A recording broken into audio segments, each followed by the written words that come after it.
Kembali lagi bertemu dengan saya untuk membahas soal P3K tahun 2021 pada kompetensi manajerial. Oke teman-teman, langsung kita bahas soal yang pertama. Soalnya adalah, saya adalah salah satu guru tidak tetap di salah satu SMA negeri di Kabupaten X.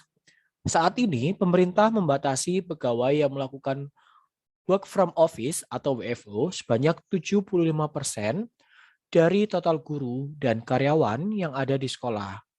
Atas dasar itulah, kepala sekolah meminta bagian humas untuk membuat jadwal piket dan meminta guru yang WFO untuk standby di sekolah setidaknya hingga pukul 12.00. Ternyata saya mengetahui bahwa banyak guru yang hanya ada di sekolah hingga pukul 10.00 saja. Melihat hal tersebut, yang akan saya lakukan adalah A. Ikut pulang saja karena kepala sekolah mendiamkannya. Yang B. Membiarkan mereka pulang dulu karena pekerjaan saya belum selesai. Yang C. Tetap pulang sesuai dengan jadwal yang telah ditetapkan. Yang D.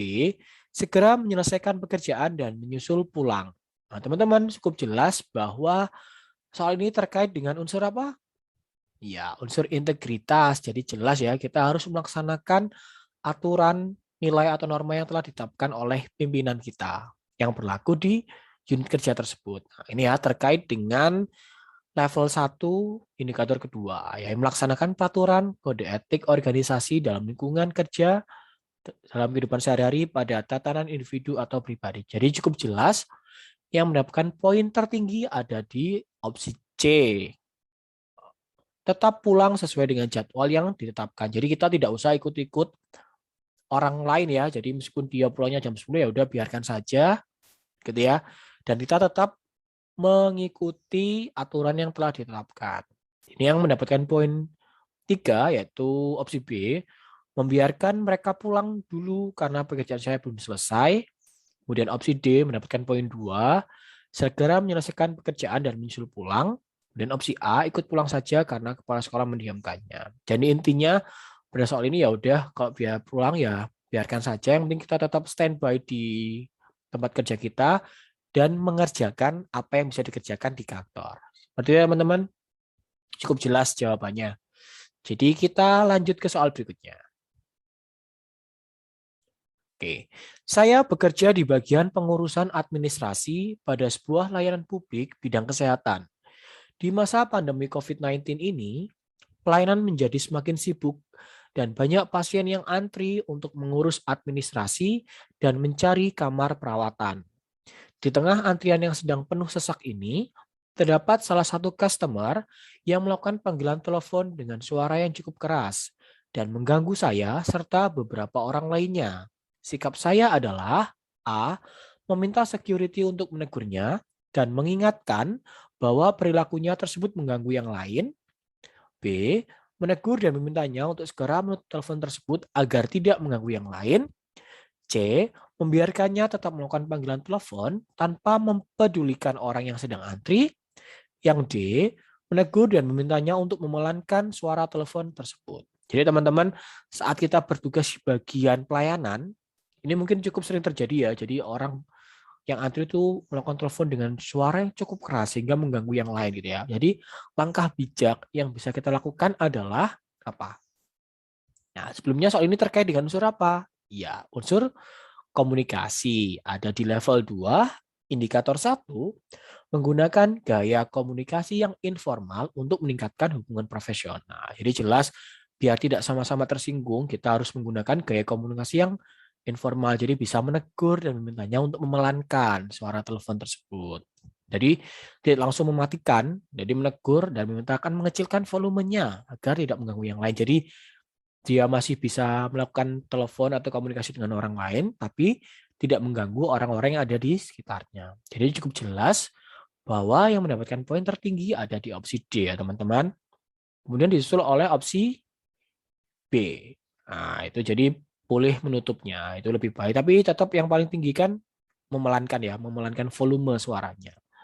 Kemudian disusul oleh opsi B, kemudian opsi A, jadi kita meminta bantuan dari security untuk menegur dan mengingatkan agar perilakunya itu cukup mengganggu loh Ibu atau Bapak. Jadi Gimana nanti kebijakannya dari security itu. Dan memberikan poin terendah maksudnya adalah opsi C, membiarkan. Ya, jadi kalau dibiarkan saja kan cukup mengganggu ya. Jadi karena situasinya di sini sedang penuh sesak akibat sedang mencari kamar perawatan untuk pasien COVID, gitu ya. Oke, kita ke soal berikutnya. Anda adalah ketua rapat dan bertugas menjelaskan sebuah informasi. Banyak peserta rapat yang masih belum paham apa yang Anda jelaskan karena datanya tergolong rumit, sementara waktu sudah sangat terbatas. Hal yang Anda lakukan adalah A. Menutup rapat dan menenangkan hadirin bahwa semua akan dipahami sembari berjalannya program. Yang B. Menutup rapat karena harus disiplin waktu. Yang C. Memastikan peserta rapat sudah memahami informasinya dengan memberikan keterangan kunci. Yang D. Menutup rapat dan menjelaskan akan dijelaskan lagi pada rapat berikutnya. Nah, teman-teman, soal ini terkait dengan unsur komunikasi. Jadi, saat ada informasi yang cukup rumit dipahami oleh rekan-rekan, tapi waktu yang cukup terbatas. Jadi, langkah yang paling baik apa? Kan tidak mungkin peserta rapat mendapatkan null information ya, jadi zero information. Jadi, win-win solutionnya itu ya kita memberikan kata-kata kunci yang harus dipahami oleh peserta rapat. Nah, ini terkait dengan level 3 indikator 1, yaitu menyampaikan suatu informasi yang sensitif atau rumit dengan cara penyampaian dan bahasa yang tepat, sehingga dapat dipahami dan diterima oleh pihak lain. Jadi di sini maksudnya bahasa yang tepat yaitu dengan menggunakan kata-kata kunci. Nah, di sini jadi yang tepat ada di opsi C yang mendapatkan poin tertinggi. Pastikan peserta rapat sudah memahami informasinya dan memberikan keterangan kunci. Tapi misalkan ini belum dipahami juga oleh rekan-rekan yang lain, jadi dijelaskan bahwa ya udah nanti akan ada rapat lanjutan untuk membahas tentang ini. Jadi gitu ya. Kemudian ada opsi A, untuk rapat dan menenangkan hadirin bahwa semua akan dipahami sembari berjalan program. Takutnya kalau programnya berjalan dulu tapi orang-orang nggak paham kan nanti malah kacau ya programnya. Makanya kok dia mendapatkan poin 2, gitu ya. Dan di sini menutup rapat secara sepihak itu tidak bijak. Makanya kok dia mendapatkan poin terendah pada soal ini. Gitu ya teman-teman, cukup sekian. Semoga informasi yang saya berikan bermanfaat. Mohon maaf. Terima kasih.